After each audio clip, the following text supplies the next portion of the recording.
use the change of base formula here to evaluate log base square base because our calculators are in base. Good. Now, technically, the TI-84 pluses, the new ones that you have, actually can do other bases. And I'll show you that here in a minute. Now, my calculator's not up and running, which is why we're not going to be able to see that today. But the way I rewrite this in the change of base theorem is log. I'm actually going to put the 10 there, even though it's not necessary. But that way, in my head, I'm thinking, base 10 of 8 divided by log base 10 of 4. Now, I don't have to write the 10, so I could have just wrote this, log of 8 divided by log of 4, and this would automatically be base 10.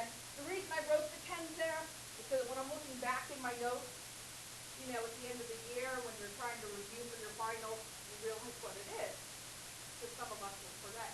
Now, use your calculator, type log 8, make sure you use the extra parentheses, divide by log 4. So one parenthesis automatically comes up, doesn't it? And so you have to end that parenthesis, divide by log 4. No, no. Log 8 divide by log 4. Notice you can't cancel out the log. I have to do log base, find it, then divide by log of 4. I cannot simplify 8 divided by 4 to 2. It's not the same. What do you get? 1.5. So pretty simple, right? Now, you need to know that change of base theorem. You may be saying, why do I have to know that if using calculators do it for me? Well, there's always the chance that, like, if you take a test in college, you don't have one of these, right? So you just have a regular scientific calculator that does logs. Well, if it just does logs, it's easy. But these lovely calculators actually do the change of base. And here's how we get to it. You click on second, and then catalog, which is the 0 key. Second 0. And notice there's an A in the top right-hand corner. Do you guys see the A? That means right now the alphabet is on. We're dealing with logarithms, so we're going to type the letter L. So find the L in blue and just click on it. And take it whole way down the logs, right? Or whole way down to L, right? Now, push the down arrow for a little while so you see log, but don't click on anything. Just stick it down a little bit. And then right after log, you see log. Click on it. Now there's a spot where you can put the base, which in this case is 4, and then you can push the over key and put the regular number, 8. It does the change of base theorem for you. Okay? So you've got 2 options now with the calculator. Pretty cool? Any questions? All right, so if you need to write something down so you remember how to get to it, go ahead and write yourself a little note. Because it's not just an easy thing to get to, is it? You have to go through the catalog. So if you want to write yourself a little note, go ahead and do that at this time. Let's go. Logan, what did you get for the first one? 2.5. And Caitlin, what did you get for the second one? Everybody agree? Lovely. Raise your hand if you just typed it in log 16 divided by log 3. Okay, raise your hand if you went to the catalog, went to the change of base. Okay, either way is fine with me. Perfectly fine. Okay. So now let's talk about some of the properties of logarithms. Properties we've done before. Take a minute to write those down.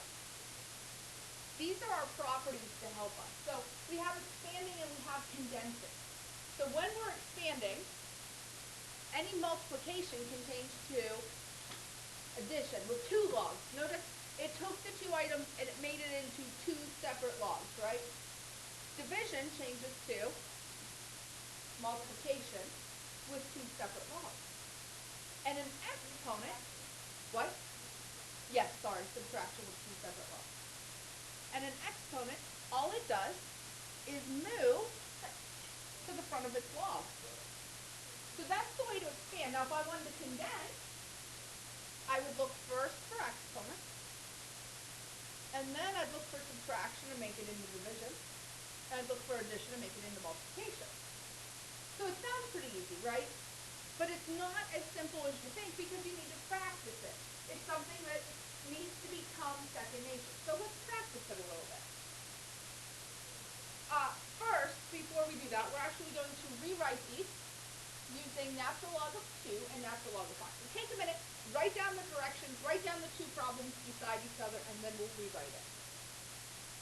So here's our first one, natural log of 10. By the way, natural log and log have the exact same property. Okay, so I need to rewrite that 10 with a 2 and a 5. How can I rewrite 10 with 2 and 5? What operation? Yes, we will do adding here in just a second. But I want to rewrite it with multiplication just so people can see it's 2 times 5 is 10, right? And then Whitney, you said I need to change it to adding. So I'm going to do natural log of 2 plus natural log of 5. Two separate natural logs. Does that make sense?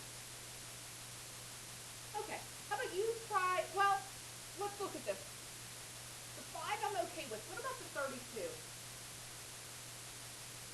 How do I get 32 from any of that?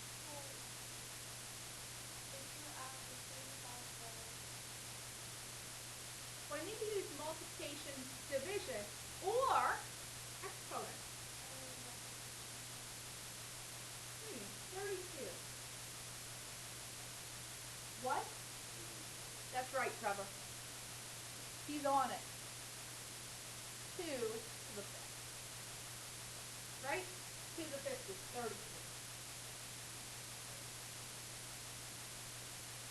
So normally I deal with the exponents, but because the exponent's on the bottom, I want to deal with the division first, so I can separate it. How do I separate it? Division becomes subtraction, so I have natural log of 5 minus natural log of 2 to the 5th. I need to rewrite the natural log each time I separate it. Where does the 5 go to pivot? To the front of its log, which means it just goes in front of this one right here. So I get natural log of 5 minus 5 natural log of 2.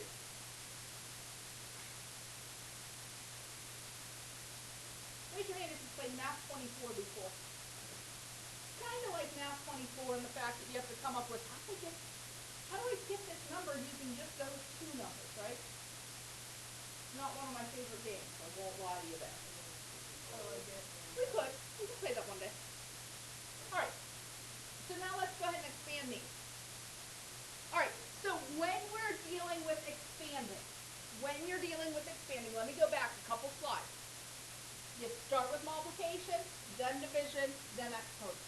So when you're dealing with expanding, you're going down that line. Does that make sense? Okay. So, do you see multiplication? Okay. I see multiplication here and here. Do you see that? So I'm going to break it up just that way. Log 3. Everywhere I see that times sign, I'm going to write a plus and then the word log right after it. So plus log x squared plus log y. So far, okay? Okay, where's the 2 go? Okay. So the answer is log 3 plus 2 log x plus log y. Done. The exponent. Yeah. It is tricky because it's not, easy. It's a little harder. So let's look at the next one. Instead of log, we have natural log. Same thing, right?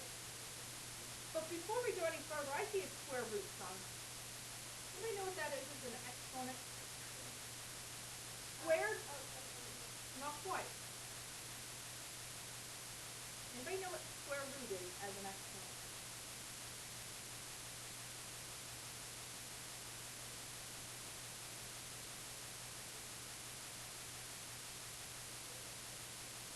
You were close to squared. 1/2. That would have been right. That would have been right. Uh, this would be the root, and then this is your exponent. Remember, exponent and then root. Remember that from algebra 2? It's been a while. All right. So normally I deal with multiplication, right? But notice it's this whole thing to the 1/2. So where's the 1/2 have to go first? Oh wait, before I even do that, I see the divide, so I have to separate it into. I see multiplication, but I see it inside the parentheses, right? So I have to pretend the stuff inside the parentheses I can't see right this second. So I see a divide. Can you break up the divide to start for me?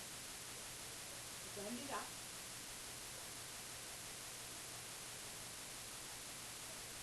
The divide we're going to change into what?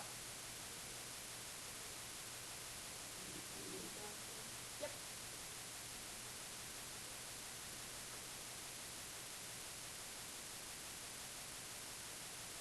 Now, where's the 1/2 have to go?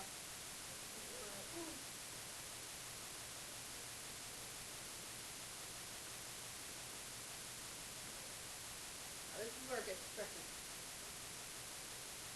So I'm just going to wait a second as you finish copying.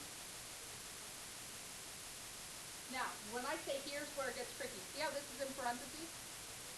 Is this all multiplication, division, exponent? The other operations in there? It is all one. It's one giant thing with a plus. So I can't distribute the natural logs to both. So that's it. You cannot break this apart because of that plus 1. When I'm expanding, I'm only looking for multiplication, division, exponents, but I see a plus sign. So I can't expand that part there. I'm done. Tricky, right? Like I said, it's stuff we have to practice. Well, we expanded. Guess what we have to do next? You're close. Condense. Contrast. Okay. You were. That's what I said. You were close. Okay, copy down the first one, and then we'll do it. So, when you're dealing with condensing, we start at the bottom of the list and we work our way up. So at the bottom was exponent. So do you see numbers in front of the logs? Yeah, right? The 1/3 has got to go here, and the 5 has to go here, right? So I've got log. Ooh, 1/3. What is that? That is the cube root. I'm going to rewrite that as the cube root of x. Because that's the way I would normally see it, right? Plus log x minus 3 to the 5th. So now I'm condensing, so I'm working my way up. I'm looking next for subtraction outside of the log. And I don't have it. Notice that's not with 2 logs though. That's inside parentheses. So when it's in parentheses, I kind of ignore it. But I see a plus sign between the 2 logs, right? Plus becomes multiply. Now when you're multiplying, you break it down to 1 log only. So cube root of x minus 3 to the 5th. I only get to write 1 log now. That's my answer. Any questions? Go ahead and try the second one. So the 4 and the 2 both need to become exponents, right? So I get natural log x minus 4 to the 4th minus natural log of x squared. Again, if it's in parentheses, I ignore it. So what operation do I need to make this into? Divide. How many logs do I write? 1. Change of base theorem, I use 2. When I'm condensing, I only get 1. So the answer is natural log x squared, oops, let's try that again. X minus 4 to the 4th over x squared. Raise your hand if you got that.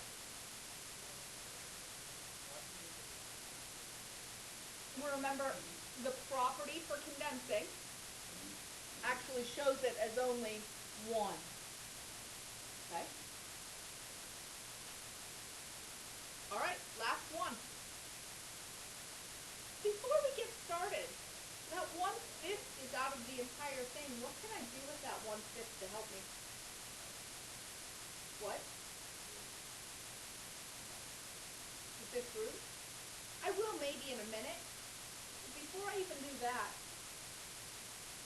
you to help myself.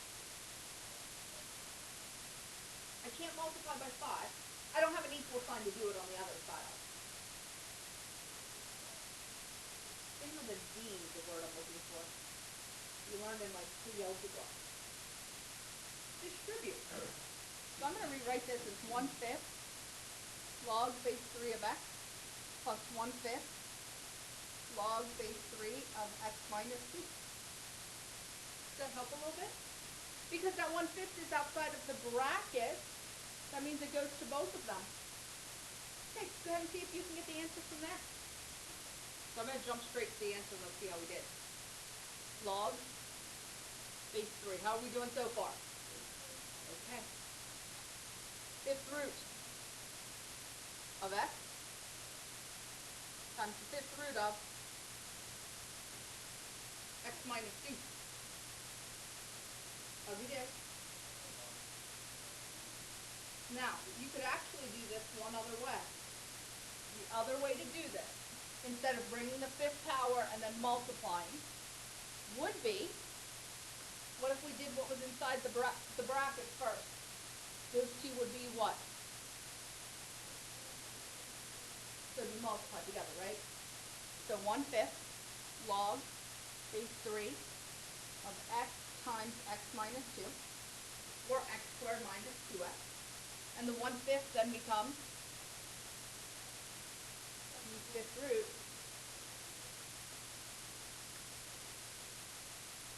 Aren't those the exact same? Either way would be fine.